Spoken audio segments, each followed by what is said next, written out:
What's up everyone? It's not even the first eviction yet and we have already had a fight, but that's bound to happen when Rachel Riley is in the Big Brother house. We've got so much to talk about, so welcome to your live feed update.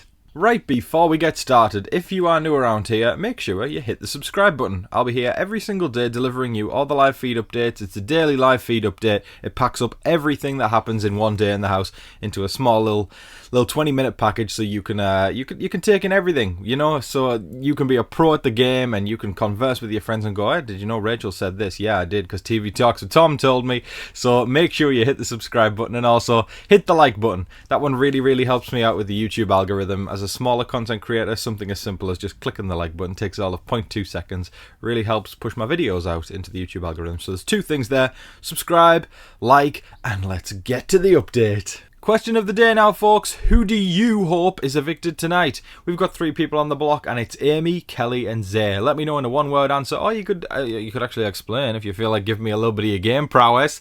Who do you hope is evicted from the Big Brother house tonight? Let me know in the comment section below. Alright gang, it brings me absolute joy to tell you that today's update features a fight. It did not take long at all, and of course Rachel Riley is involved. But before we get there, because that was very late on in the evening, we have got to rewind all the way back to the beginning of the day for our first update of the day. Alright gang, the first thing I want to bring up is the fact that Adrian was up quite early before the other house guests, and before all the commotion of all the social activities started, he managed to get himself aside, and there's these little plastic fake strawberries, and he started using them to count out the votes, which I love. I love stuff like that where people start counting out votes. You know, people usually use candy or whatever, but he managed to get these fake strawberries and count out the votes.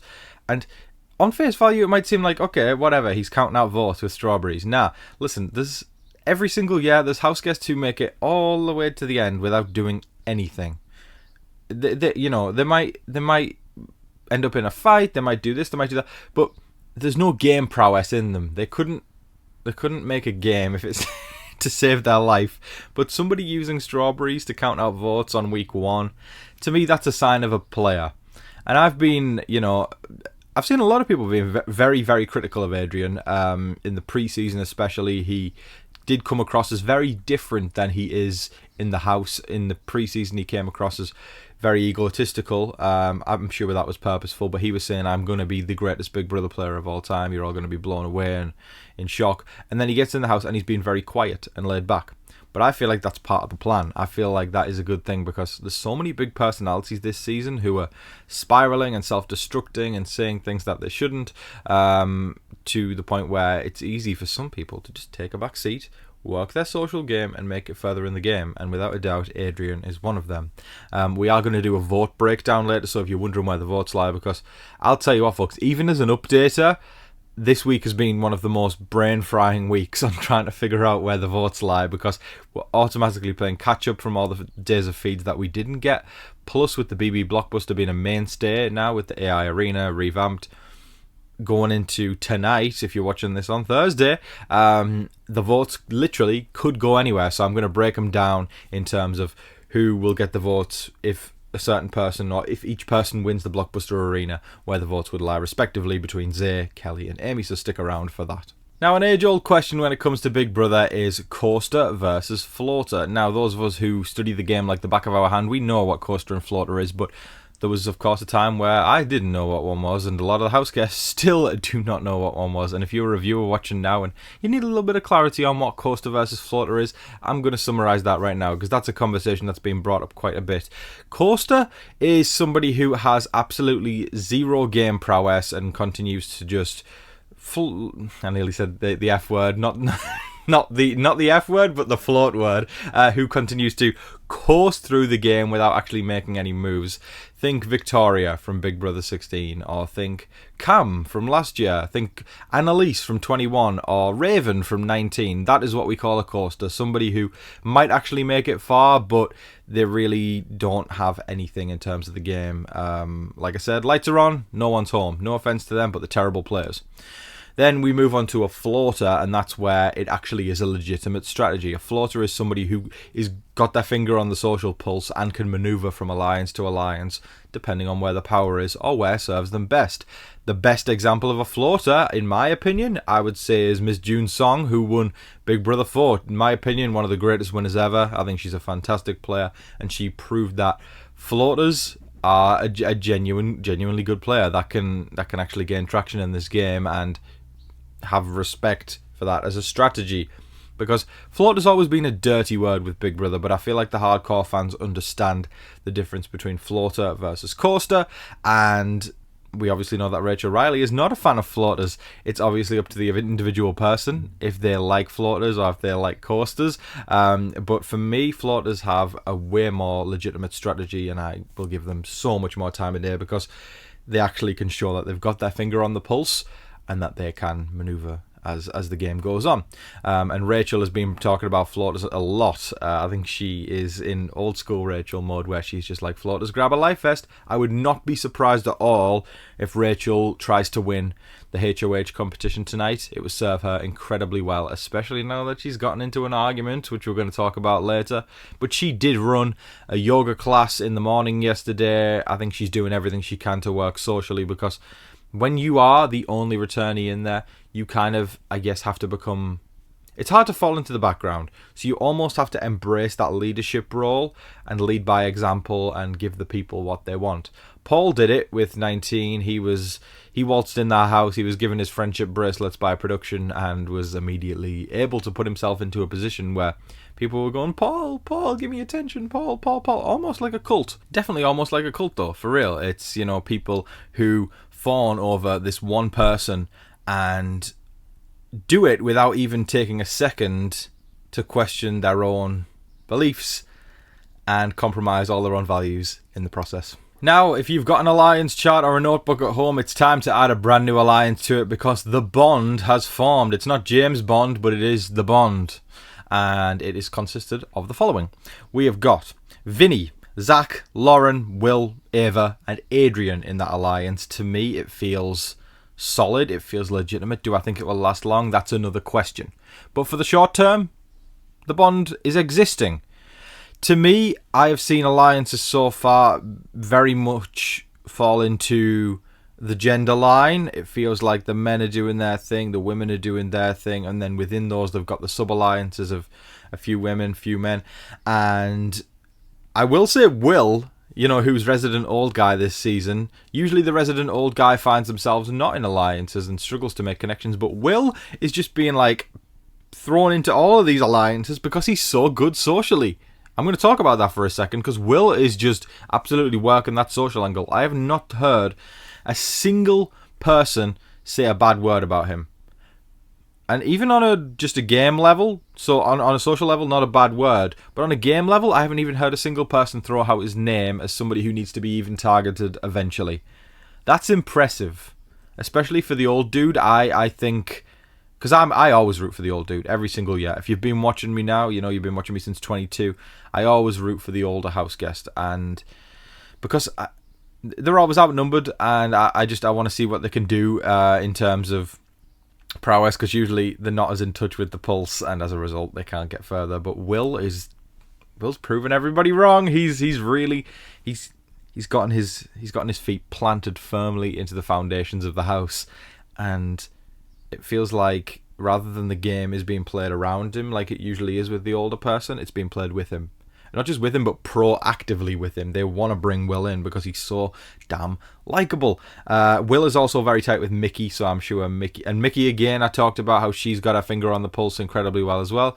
So Will, I'm sure, will leak the alliance to Mickey, and they can do their thing with that. But to me, that feels like a product of two divided sides of the house coming together and kind of picking the right ones from this side and the right ones from that side and seeing them mesh.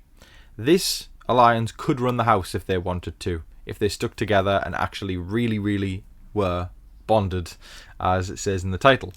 Do I think they will? It's too soon to say, but my gut says no.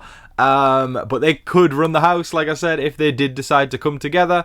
But the bond has been formed, and I will take it shaken, not stirred. I have a brand new Patreon, folks, and you can be a part of it. For the first time in 6 years on TV Talks with Tom, I've opened a Patreon. All of my tiers give access to a Discord community that we are building. There is numbers building up in there now, and it's a really, really lovely community that we've got going on of positive Big Brother fans. I know how exhausting it is to be in those Twitter spaces where it feels just like negativity constantly. I wanted to create a break from that. So if you want to be part of a positive Big Brother community and get to know other fans and we can all chat in there, join my Patreon. Every single tier gives access to the Discord, and there are other benefits in each tier, including follows from me on Twitter. We've got a brand new Patreon-only series coming up where I go back to the beginning of the game and watch the game from the start. I can't wait to do that. Those old school seasons are legendary. So I hope to see you there. Plus, you can also get your name in the credits of my video for choosing tier 2 and up. So check out my Patreon in the description below. When you've got 2 people on the block, it almost seems certain by Sunday who is going to be going out by Thursday. But when you've got 3 plus the BB Blockbuster, it's a very different story. When you've got 2, of course, you can make a definitive decision based on a 50-50 split. There's not much thinking about it. Your attention is divided to 2 people. So you just got to weigh out 1 pro and 1 con, or 2 pros and 2 cons, or whatever. With 2 people, it's not as complex, it's not as hard. But 3, that's when your attention gets divided 3 ways. Then all of a sudden it's 33, 33, 33, 0.333 before somebody comments it and goes, actually, Tom, it's 33.3. I know, get a life.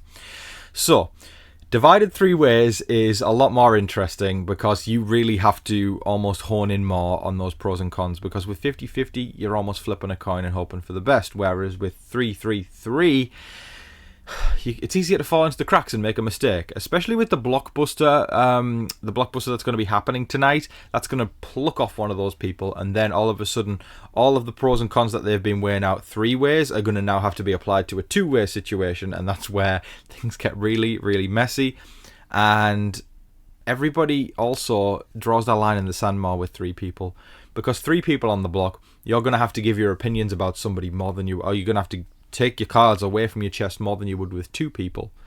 So as a result, we've got Morgan, who's going for Zay, Kelly's gunning for Amy, Ava's going for Kelly.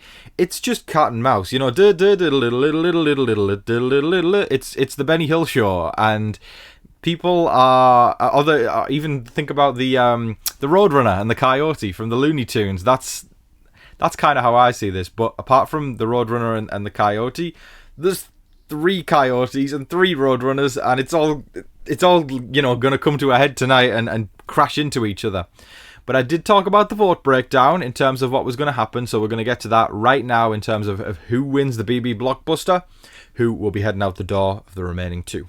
I've got my notes right next to me, so prepare to take a lot of information in as we talk about the vote breakdown. So, and this isn't even certain, because I feel like lines fully haven't even been drawn in the sand yet, which kind of makes this more exciting because votes could flip and votes could go in different directions than we anticipate here. I'm going to preface the fact that I don't really know where Ashley lies, especially in terms of Zay. She could keep Zay, but there's one situation in here that I think might force a tie depending on Ashley's vote, but we'll see. So, in the case that Zay wins the BB Blockbuster, it's almost certain that Kelly is going to go out the door. Her destructive behaviours have been prevalent all week in that Big Brother house. People have been talking about it, and it's been influencing a lot of decisions before she was even put on the block. Doesn't that say a lot? So I think if it's Kelly, the votes in terms of her are going to be Kat, Will and Lauren. Ava, Jimmy, Mickey, Morgan, Rachel and Ashley. That's who I think will vote out Kelly. And then if we flip it on the Amy side, the people kind of left out the loop, I think it's going to be very male heavy there. Very Burger Boys heavy. Not everyone's in the Burger Boys here, but Zach, Zay, because he'll get a vote at that point. Riley, Adrian and Keanu. I'd like to think Adrian would pick up on where the vote's going to go and jump on it, because he seems like a gamer, but I don't know. There's been worse starts to Big Brother. People have had rough starts and then came out on top. I think of Chelsea from last year. Chelsea had a bit of a rough start, and then she picked herself up, dusted herself off, and started all over again, and then she made it all the way to the end and crushed it. Not just crushed it, but in my opinion, played one of the best games of all time. So people can do that. In terms of if Kelly wins the BB Blockbuster, wow, wouldn't that be a panic? That's where I think there could be a little bit of a tie situation depending on Ashley's vote, because Amy's votes could look like vote to evict. Amy would be Ashley, I think. That's if she keeps there. Vote to evict Amy would be Ashley, Kelly, Adrian, Keanu, Riley, Zach, and Will. And then vote to evict Zay would be Morgan, Rachel, Lauren, Ava, Kat, Jimmy, and Mickey, leaving us a... Let me get that. 7-7 tie. Yeah. 7-7 tie on week 1. The Big Brother fan in me goes, oh my god, injected into my veins. And then Vinny would have to cast a tie vote. I kind of want it. I'm gonna go out on a limb here, guys, and be chaotic this morning. I want it. I want chaos, and a tie vote would do that. On a personal level, I want Zay to go. I'm not a fan of the guy. I don't think he's the devil or anything like that, but I'm just not a fan of him. And then we got to look at our third scenario, which would be if Amy wins the AI arena. Old habits. If Amy wins the Blockbuster, then the votes, I think, would go in Zay's direction without a doubt. He has done himself no favours socially, and he's not a very good player. And that's showing in the votes. I'm going to break them down real quick. I think the votes to evict Kelly would be Ashley.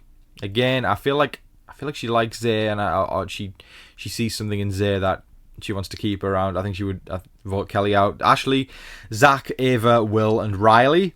And then in terms of Zay, Lauren, Keanu, Adrian, Cass, Amy, Rachel, Morgan, Mickey, and Jimmy. That is, I think, just running through all those lists there. I think it's clear as day, and the biggest takeaway should be that I don't really think anybody is tightly working together to the point where their vote has to coincide with their ally. It's messy.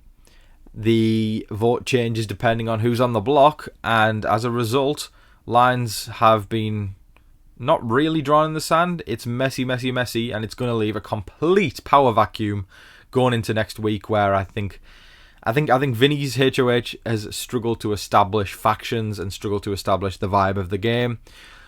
That makes me conclude that week 2 HOH is going to be so freaking important. We have our first brawl of the season, folks, and it's Zay versus Rachel Riley.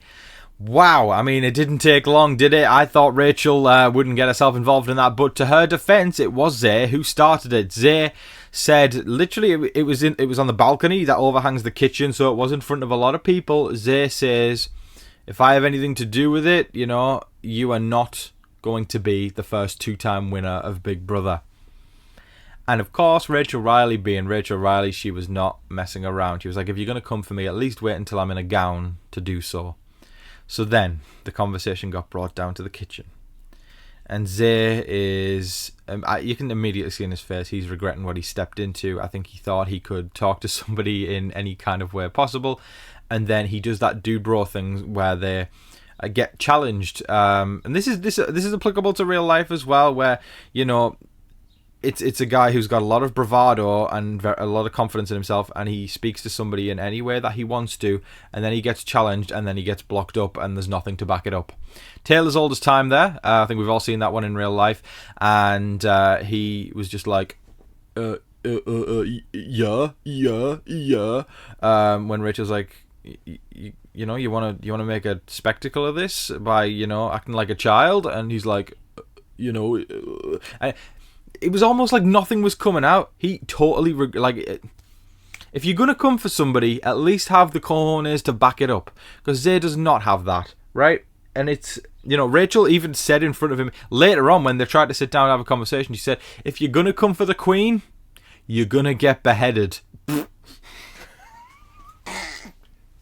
There's our first iconic quote of the season.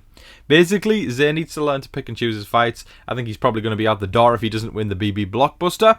But again, he came at Rachel there, and I don't really think he had the ammo to back it up, and he just kind of blocked up.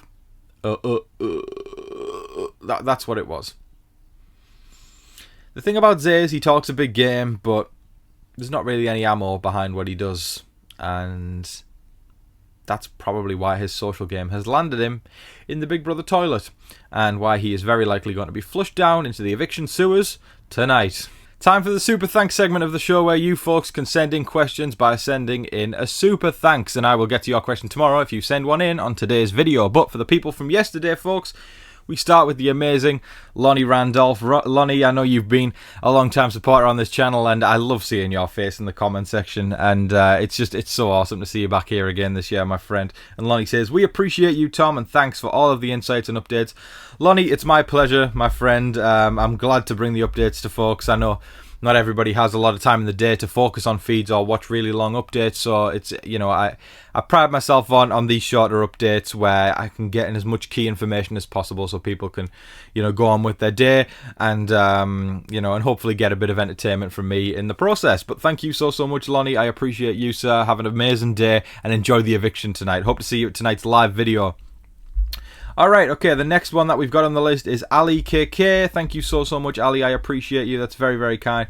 You again, I know you've been subscribed for a while, so thank you so much, my darling. Have an amazing evening. Hope to see you at the live video tonight. Appreciate your support.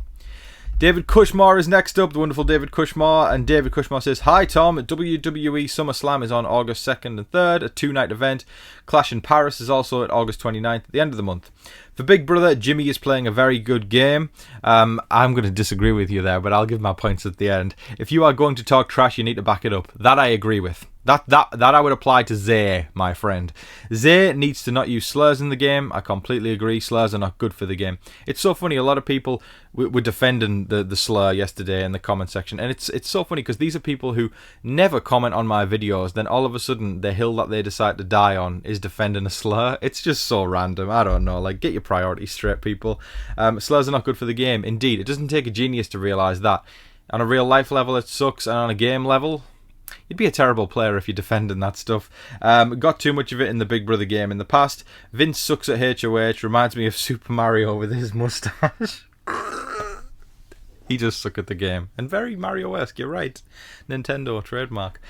Tom, treat yourself to Starbucks, coffee, and eat some M&Ms. I'm going to do exactly that today since you told me to. Thank you so much, David Cushmore. I appreciate that ever so much. Very, very excited for all those WWE events coming up. And yeah, Jimmy is... Jimmy's not... I don't think he's playing a very good game, but he is entertaining as hell. Zay, on the other hand, I would apply that to. I think if you're going to talk trash, you need to back it up. He swung and then realised he totally missed, and then he had nothing to back it up when he had somebody in his face defending themselves. Thank you so much, David Cushmore. Then we've got the wonderful Patricia Lester. Thank you so much, Patricia. Patricia says, "Thanks." Thank you, Patricia. I appreciate you. Have an amazing evening, my darling. That is very, very generous, and I hope you enjoy the eviction tonight. And then last but certainly not least, we've got the wonderful, amazing, gracious Marie Conley. Thank you so much, Marie Conley. I appreciate you. I know how much you support the channel. I love seeing your name. It just brings me joy and warms my heart every single day. So thank you so much, Marie. You are so kind. I hope to see you at the live video tonight and have an amazing... Can't get my words out. Have an amazing evening, my darling. I'm so excited about Eviction tonight, folks, but that is all of your live feed updates for today. I thoroughly hope you all enjoyed watching. Again, like I said, we got the first fight of the season. It's all starting to get very, very, very juicy. Let me know all your thoughts in the comment section below, folks, on how you are enjoying this game. Who's your favourites? Who's your least favourites? Who do you hope is evicted tonight? Let me know right down there, folks. But in the meantime, I hope that you're all staying safe, staying positive, and staying healthy out there. And remember to be kind to one another. But in the meantime, don't forget to like, share, comment, subscribe, do all of that wonderful stuff. But until your next live feed update, I've been your host, Tom Vasey. Good night.